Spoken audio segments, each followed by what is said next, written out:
999,998, 999,999, 1,000,000. Oh, hey, I didn't see you there. What am I doing? Doing some bicep curls. Let me show you.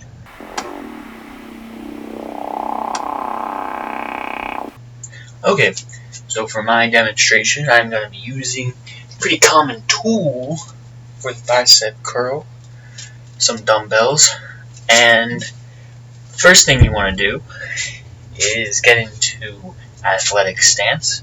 It's going to be feet shoulder width apart and knees slightly bent.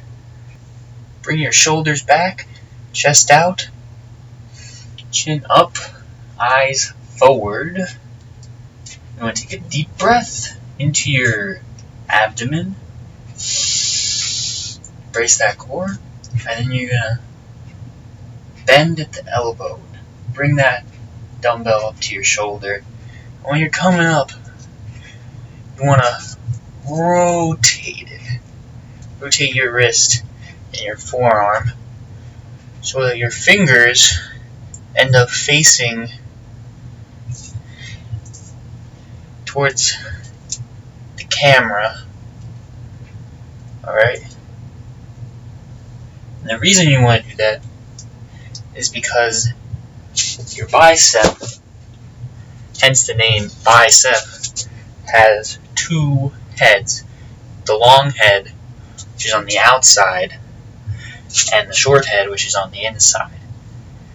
And as you rotate your wrist and you change that hand position, it affects where on the bicep you're hitting specifically.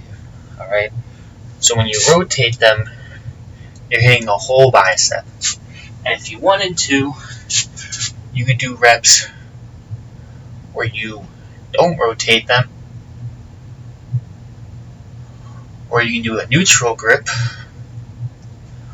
or you can even hold it the other way, backwards, and it's just going to affect what part of your bicep is getting hit the most. Alright, so you can do them, you're alternating, or you do them together, or you use something different. You can use a bar. The thing on the bar is you can't rotate your wrists, but if you don't have access to a gym or bar or dumbbells, a pretty cheap alternative, some resistance bands. You know, same idea. Step on them. Just gonna curl it up. Just gonna rotate it. The thing with the resistance bands is just the way the force is applied, where they're pulling down. Most tension is always going to be at the top here. As you go down, it's going to be less and less tension. But it's also nice because the tension pulls and you have to resist it. So, you know, still resistance training, you still get some strength and hypertrophy benefits out of it. That's more of a preference, an alternative. The biggest mistake people make with bicep curls is that they'll just like do them too fast. You know, kind of go like this, kind of using their whole body to do. You'll see it if you go to the gym. You probably see someone doing this. It doesn't do anything for you because as your velocity increases, the force that your muscle produces becomes less and less. And at this point, you're just doing cardio. And if you're doing weight that's too heavy, probably gonna hurt yourself. So don't do that. You know, don't ego lift. Use a weight that's appropriate.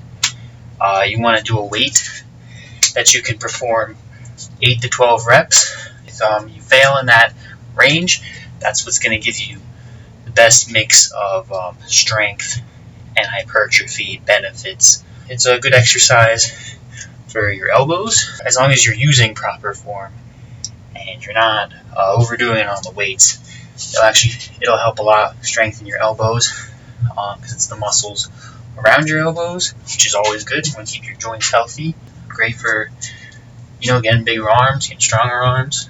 I'd be surprised if someone hasn't tried these if they've been going to the gym. But if you're a beginner, I'd say definitely give them a try. If you don't have weights, you can just find like another kind of like weight-shaped object. If you don't really train, you'll probably gotta start somewhere. Build up some strength. Whatever soup can. You could probably get like a peanut butter container is like 2 pounds. Find an alternative. Buy a band. Buy a gym membership. Bicep curls, a great exercise. I recommend you give it a try.